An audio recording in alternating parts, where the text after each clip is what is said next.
Hi everyone, my name is Asim and in this video I'll teach you 55 English sentences and a lot of new words जो कि आप use कर सकेंगे अपनी daily life English conversation में।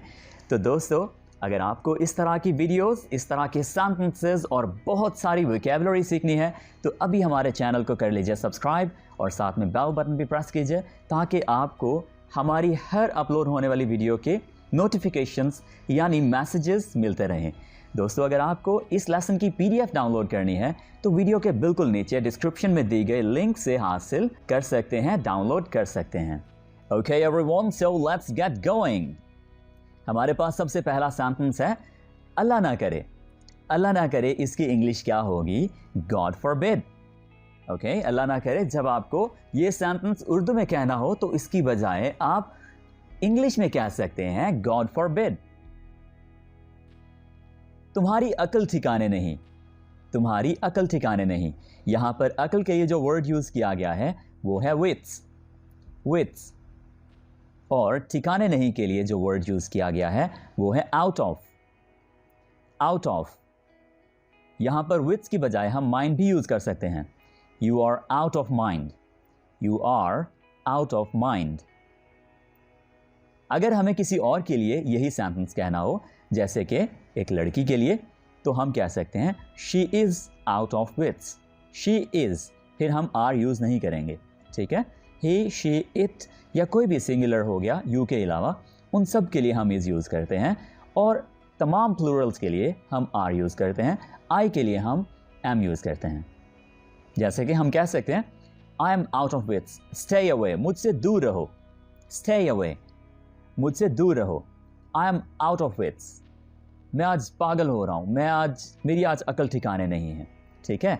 तो इस तरह से हम दूसरों के लिए भी ये बातें कह सकते हैं, ये सेंटेंस बोल सकते हैं। हम क्वेश्चन भी कर सकते हैं, जैसे कि are you out of wits today? Are you out of wits? क्या तुम्हारी अकल ठिकाने पर है? तो हम आर यू या इज ही, इज शी, ये हम जब शुरू में रखेंगे तो इसका मतलब है हमने क्वेश्चन पूछना है, ठीक है। जिया को ये कहने की जरूरत ना हुई। यहां पर आप देखिए जिया could not. Could not basically ये जाहिर कर रहा है कि पास्ट में यानी माजी में उसको ये हिम्मत ना हुई, ठीक है। और जो जरूरत वर्ड है उसके लिए हमने ये डेयर का वर्ड यूज किया है इंग्लिश में। How dare he, how dare you, ये बहुत ही कॉमनली यूज होता है, ठीक है। मतलब तुम्हारी हिम्मत कैसे हुई, ठीक है। सो जिया कुड नॉट डेयर टू से दिस। टू से दिस, ये कहने की। ओके, से का मतलब कहना, दिस का मतलब ये, कोई एक खास बात जिसकी तरफ हम इशारा कर रहे हैं और उसके लिए हमने ये का वर्ड यूज किया है।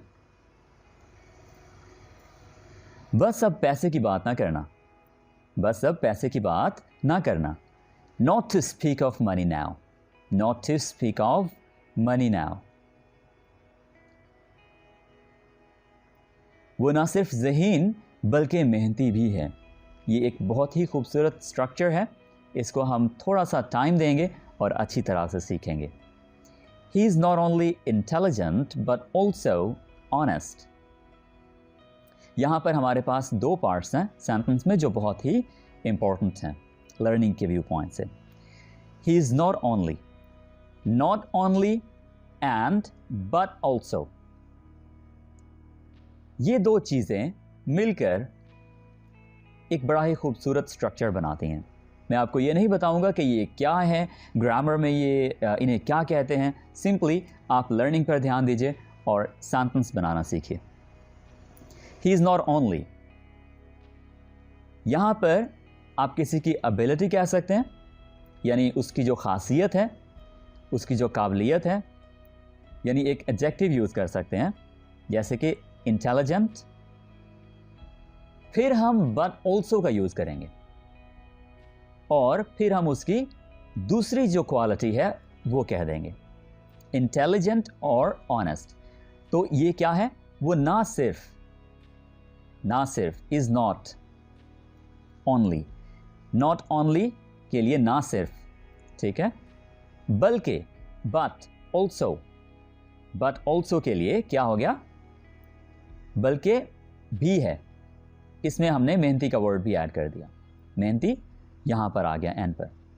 तो उर्दू का जो स्ट्रक्चर है वो थोड़ा सा डिफरेंट है और इंग्लिश का हल्का सा डिफरेंट आ जाता है।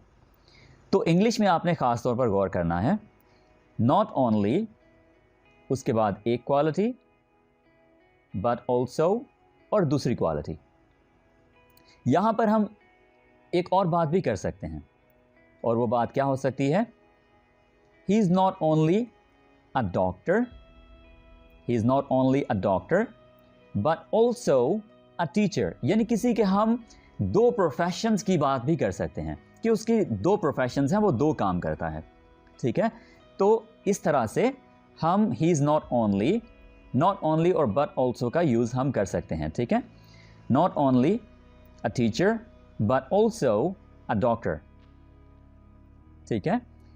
He is not only a YouTuber but also a blogger.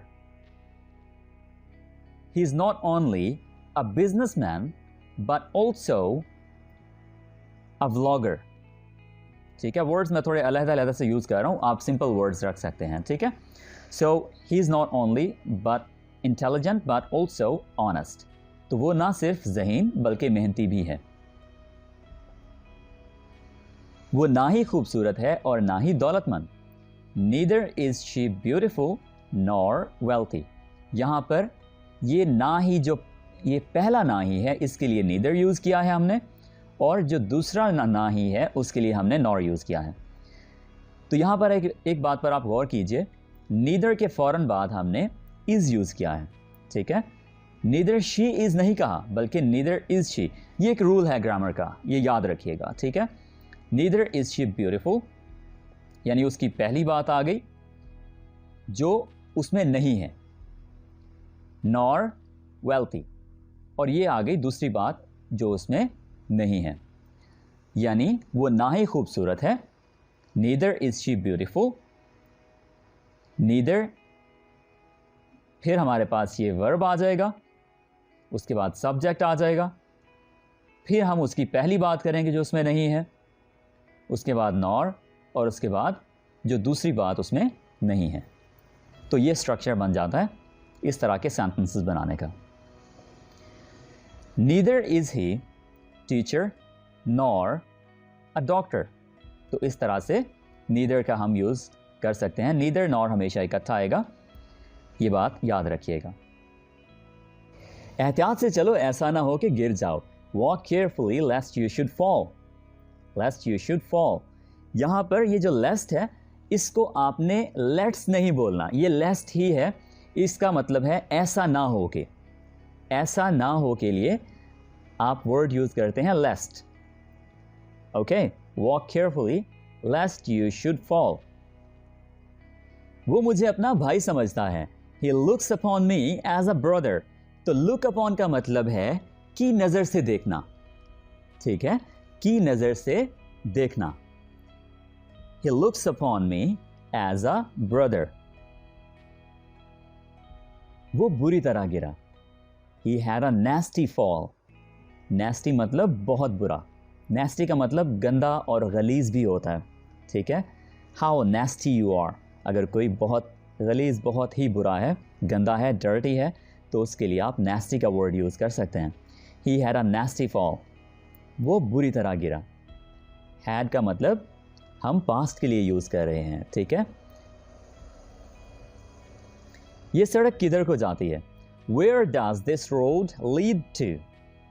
Where does this road lead to? यहाँ पर आप सोच रहे होंगे कि इस lead के साथ s क्यों नहीं आया, leads to होना चाहिए था। आप देखिए, हमने does शुरू में यूज़ कर लिया, यानी s यहाँ पर आ गया, तो फिर आगे हम हरगिज़ s यूज़ नहीं करेंगे, ठीक है। Where does this road lead to? ये सड़क किधर को जाती है? मेरे मामलात में दखल ना दो। दखल देने के लिए यहाँ पर हमने जो वर्ड यूज़ किया है और हमने सीखना है वो है poke nose। तो don't poke your nose in my affairs. Don't poke your nose in my affairs. मेरे मामलात में दखल ना दो। अली अपने वादे से फिर गया। वादे से फिर जाने की इंग्लिश क्या होती है? Back out, back out. वादे से फिर जाने की इंग्लिश क्या है? Back out. तो अगर हमें किसी को कहना हो कि अपने वादे से मत फिरो, don't back out of your promise, don't back out of your promise. तो अली अपने वादे से फिर गया, Ali backed out of his promise. वादा, प्रॉमिस, बैक आउट, फिर जाना, वादे से मुकर जाना, पीछे हट जाना, अपनी बात से पीछे हट जाना, मतलब कि आपने बैक आउट कर लिया है।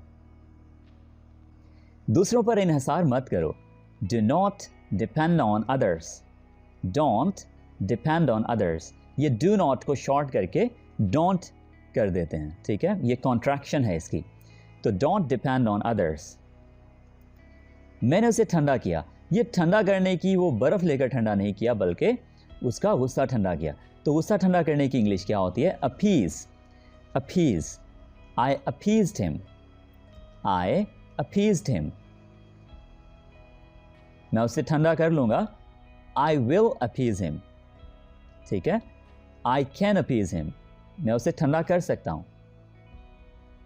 I could not appease him, मैं उसे ठंडा ना कर सका, यानी मैं उसका गुस्सा ठंडा ना कर सका।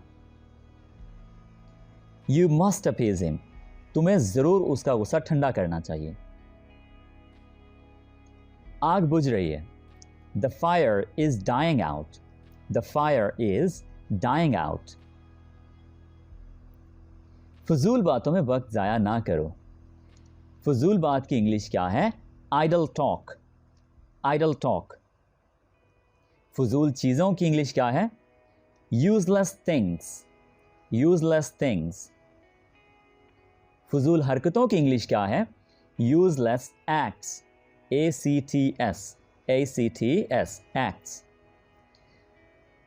तो फजूल बातों में वक्त ज़ाया ना करो। डोंट वेस्ट योर टाइम या don't waste time in idle talk. मैंने उसका क्या बिगाड़ा है? What harm have I done to him?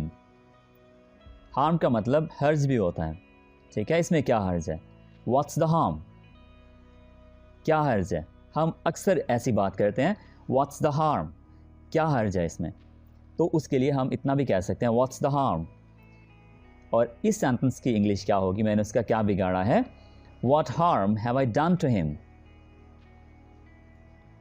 Match हार जीत के बगैर ख़त्म हो गया, यानी ड्रॉ हो गया। तो match ended in a draw, the match ended in a draw. मैंने तुम्हारी नसीहत पर अमल किया, I acted upon your advice, I acted upon your advice. नसीहत पर अमल करने की इंग्लिश क्या है? Act upon. रूल फॉलो करने की इंग्लिश क्या है? Act upon, act upon the laws, act upon the rules, ठीक है, फॉलो द रूल्स। तो फॉलो के लिए आप एक्ट अपॉन यूज़ कर सकते हैं, ठीक है। I will act upon your advice, मैं तुम्हारी नसीहत पर अमल करूंगा, आई विल, ठीक है। आई एक्टेड अपॉन योर एडवाइस, मैंने तुम्हारी नसीहत पर अमल किया। मैं तुम्हारी नसीहत पर अमल करता हूं, इसकी इंग्लिश क्या होगी? I act upon your advice. वो मोबाइल इस्तेमाल करना जानता है, he knows how to use mobile. अच्छा, ये जानता है के लिए हम एक स्ट्रक्चर यूज़ करते हैं, he knows how to swim. वो जानता है तैरते कैसे हैं, या वो तैरना जानता है। तो इसकी ट्रांसलेशन हम यूँ करते हैं, he knows how to swim, he knows how to use mobile, he knows how to drive car. यानी वो जानता है कि ड्राइविंग कैसे करते हैं। बेसिकली अगर इसकी हम वर्ड टू वर्ड ट्रांसलेशन देखें, लफ्ज़ ब लफ्ज़ इसका तर्जमा देखें तो ये बनता है, लेकिन इसका मतलब यही होगा, वो जानता है गाड़ी कैसे चलाते हैं, यानी वो गाड़ी चलाना जानता है, ठीक है। वो मोबाइल इस्तेमाल करना जानता है। वो ज़ारो कतार रोने लगा। ज़ारो कतार रोने की इंग्लिश क्या है? Burst into tears, burst into tears, he burst into tears. वो ज़ारो कतार रोने लगा। His efforts were crowned with success. His efforts were crowned with success. इसके लिए एक और बात भी हम कह सकते हैं, His efforts bore fruits. His efforts bore fruits. BORE, bore, fruits, उसकी कोशिशें फल ले आए।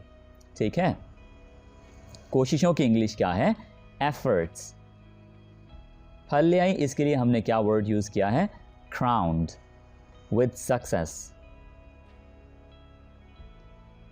कद्र खो देता है हर रोज का आना जाना, ये एक इडियम है और इसकी इंग्लिश क्या होगी? Familiarity, familiarity breeds contempt, contempt, familiarity breeds contempt. Familiarity मतलब शनासाई। ठीक है, आप जिससे जितना ज़्यादा आपकी शनासाई होती है, आप उससे वाकिफ़ होते हैं, आपकी वाकफियत बढ़ती है, उसी तरह से आपका रोज़ का आना जाना बढ़ता है और आपकी कदर कम हो जाती है। अगर आप कभी कभार किसी के यहाँ जाते हैं तो आपकी ज़्यादा कदर की जाती है, ज़्यादा आपको प्रोटोकॉल मिलता है। ठीक है, सो हर रोज़ किसी के पास आना जाना अच्छा नहीं होता, कदर खो देता है ये एक्ट आपका। ठीक है, ACT एक्ट। पीछा छोड़ दो मेरा, गेट ऑफ माई बैक। अगर आपको कोई पीछे पड़ा हुआ है तो आप उसको कह सकते हैं मेरा पीछा छोड़ दो भाई, ये देखो हाथ जोड़ रहा हूँ तुम्हारे सामने। ठीक है, तो इसके लिए आप क्या कह सकते हैं किसी को? Please get of my back, मैं पहले बहुत परेशान हूँ, I am already very much worried. तो इस तरह से आप किसी को कह सकते हैं भाई पीछा छोड़ दो, गेट ऑफ माई बैक। ये तू मैं करना बंद करो, प्लीज़ स्टॉप दिस बिकरिंग। तो तू करना मैं करना, इसकी इंग्लिश जो है वो है बिकरिंग, बिकरिंग, बिकर, बिकर मतलब तू मैं करना। ठीक है, यानी छोटी छोटी बातों पर झगड़ना, ऊंची आवाज़ में बातें करना, गाली गलोच करना, ये भी इसमें आ जाता है। बिकर, बिकर का मतलब तू मैं करना। खुदा ने चाहा तो हम फिर मिलेंगे, गॉड विलिंग, खुदा ने चाहा। अगर खुदा ने चाहा, हम इतना भी कह सकते हैं, God willing, we shall meet again, we shall meet again. खुदा ने चाहा तो हम फिर मिलेंगे। कोई और बात करो, change the subject, change the subject. अपनी बात कर कायम रहो, adhere to your words, adhere to your words। stick to your words भी कह सकते हैं, stick, STICK, stick to your words और adhere to your words मतलब अपनी बात पर कायम रहो। उसे अपनी बदतमीजी पर शर्म आनी चाहिए, he should be ashamed of his misbehavior, he should be ashamed of his misbehavior। उसे अपनी बदतमीजी पर शर्म आनी चाहिए, he is ashamed of his misbehavior। वो अपनी बदतमीजी पर शर्मिंदा है, पशेमान है। Are you ashamed of your behavior? क्या तुम अपने बिहेवियर पर शर्मिंदा हो? ashamed of, ठीक है, ashamed of इकट्ठा आता है ये, ashamed of। बच्चे हर एक को प्यारे होते हैं, children are dear to everybody।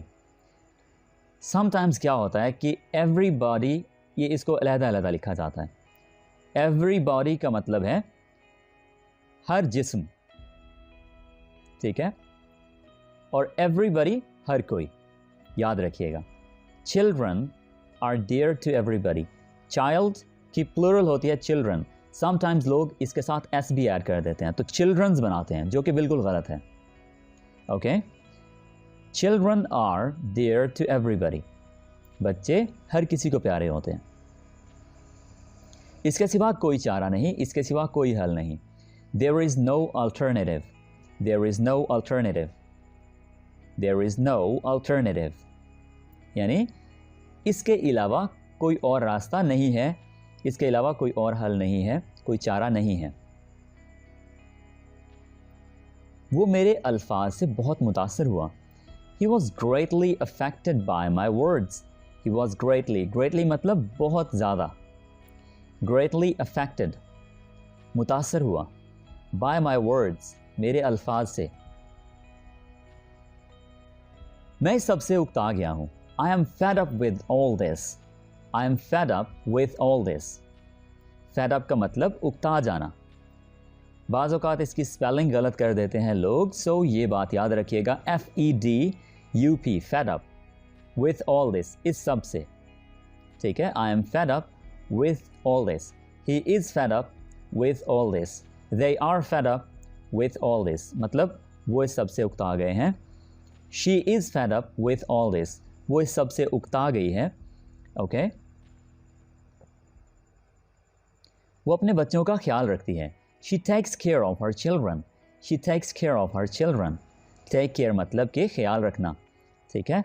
और एस यहाँ पर हमने किस लिए ऐड किया, क्योंकि हम प्रेजेंट इंडेफिनिट में हैं, प्रेजेंट इंडेफिनिट की बात कर रहे हैं और शी के साथ हमने एस ऐड किया है, ठीक है। She takes care of her children.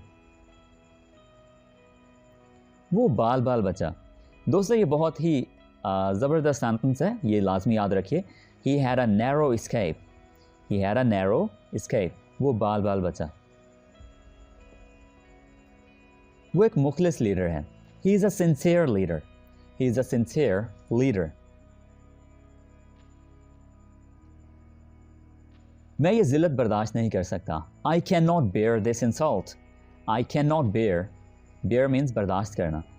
ये कैन नॉट को शॉर्ट करके हम can't भी कह सकते हैं, can't, I can't bear this insult। क्या आप उसे रजामंद कर सकते हैं, क्या आप उससे रजामंद कर सकते हैं। Can you bring him round, can you bring him round, क्या आप उसे रजामंद कर सकते हैं।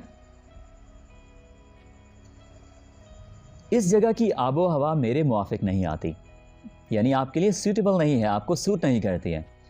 आबो हवा की इंग्लिश होती है climate, climate, climate of this place does not suit me, the climate of this place does not suit me.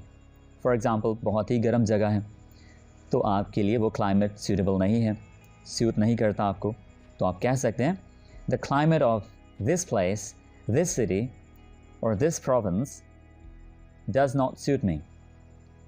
Province की उर्दू क्या है, सूबा, ठीक है। डिस्ट्रिक्ट मीन्स ज़िला, राइट। याद रखिएगा ये छोटे छोटे वर्ड्स बहुत इंपॉर्टेंट होते हैं। क्लाइमेट का मतलब है आबो हवा, वेदर का मतलब है मौसम, ओके। 2 और 2 4 होते हैं, 2 and 2 make 4, 2 and 2 make 4, 2 और 2 4 होते हैं। उसे क्या तकलीफ़ है, What ails him, ठीक है, उसे क्या तकलीफ़ है, मैं जो चाहूँ करूँ, What ails him, वो बुखार से फौत हो गया। अगर कोई किसी बीमारी से मर जाता है, बीमारी की वजह से मर जाता है तो he died of fever, he died of coronavirus। कोई भी बीमारी हो तो अगर उसकी वजह से कोई मर जाता है तो इसका मतलब है he died of, और फिर हम उस बीमारी का जिक्र करेंगे, ठीक है। अपनी हैसियत में रहो, अपनी औकात में रहो, अपनी लिमिट्स में रहो। Live with in your means, live with in your means, with in इकट्ठा आएगा, ठीक है, ये अलग अलग वर्ड नहीं है। Live with in your means, अपनी हैसियत में रहो। मैंने उसका कुछ नहीं देना, आई ओ हिम नथिंग, आई ओ हिम नथिंग।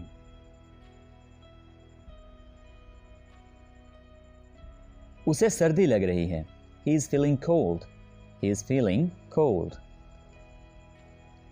माफ़ कीजिए, I beg your pardon, या आप pardon भी कह सकते हैं, pardon, okay. I beg your pardon, माफ़ कीजिएगा, या simply pardon। ये किस सूरत में यूज़ करते हैं, एक तो जब आप किसी से वाकई में माफ़ी मांग रहे हो, आपने कोई गलती की हो तो उस सूरत में आप कह सकते हैं, और जब आपसे कोई बात कर रहा हो और आपको ठीक तरह से सुनाई ना दी हो या समझ ना आया हो तो आप उसे ये कहने के लिए कि वो रिपीट कर दे, आप उसे कह सकते हैं पार्डन। इवन आप अपने कान आगे करके थोड़ा सा ये इशारा दे सकते हैं कि शायद आपको सुनाई नहीं दिया या आप समझे नहीं, तो आप इस तरह का बॉडी लैंग्वेज यूज़ कीजिए और अगले बंदे को बताइए कि आपको समझ नहीं आया और साथ बोलिए पार्डन या एक्सक्यूज़ मी, ओके। मैं शशपंज में पड़ गया, मतलब कि आप बहुत ज़्यादा हैरान परेशान हो गए, ठीक है। I was nonplussed, I was nonplussed। Nonplussed is a good word to learn। Nonplussed एक अच्छा वर्ड है, आप ज़रूर सीखिए। शशपंज में पड़ जाना, हैरान और परेशान रह जाना इसका मतलब है नन प्लस हो जाना, ठीक है। I was nonplussed. क्या तुमने मेरी आवाज़ नहीं सुनी? Didn't you hear me? Didn't you hear me? क्या तुमने मेरी आवाज़ नहीं सुनी? उसकी सांस फूल गई है। He is out of breath. He is out of breath. इधर उधर की बातें मत करो, मतलब की कहो, यानी पॉइंट की बात करो। Don't beat about the bush. Come to the point. Don't beat about the bush मतलब इधर उधर की कहना। Beat about the bush का मतलब है इधर उधर की बातें करना। And come to the point का मतलब है काम की बात करो, मतलब की बात करो, पॉइंट की बात करो या पॉइंट पर आओ। नतीजा निकल आया है। The result is out. The result is out. नतीजा आजकल बहुत कम लोग कहते हैं, रिजल्ट ही कहते हैं। इवन समटाइम्स लोग ये सोचते हैं कि रिजल्ट जो है वो उर्दू का वर्ड है और नतीजा पता नहीं किस ज़ुबान का वर्ड है। So the result is out. अपने नाखून तराशो। Pare your nails. तराशने की इंग्लिश क्या है? पेयर। और नाखून की इंग्लिश क्या है? नेल। नेल। सो अपने नाखून तराशो, पेयर योर नेल्स। और अगर आप ये कहना चाहें कि मैंने अभी अभी नाखून तराशे हैं, I have just paired my nails. मैंने अभी अभी नाखून तराशे हैं। Okay everyone, thank you very much for watching this video. आपने 55 इंग्लिश सेंटेंसेस और बहुत सारे वर्ड्स सीख लिए हैं।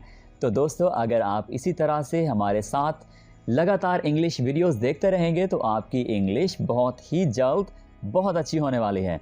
हमारी वीडियो को लाइक कीजिए अगर आपको वाकई में वीडियो पसंद आई हो, और कमेंट कीजिए, हमारे चैनल को सब्सक्राइब कीजिए। Thank you very much. Inshallah we'll be talking in our next video. Take care. Bye for now.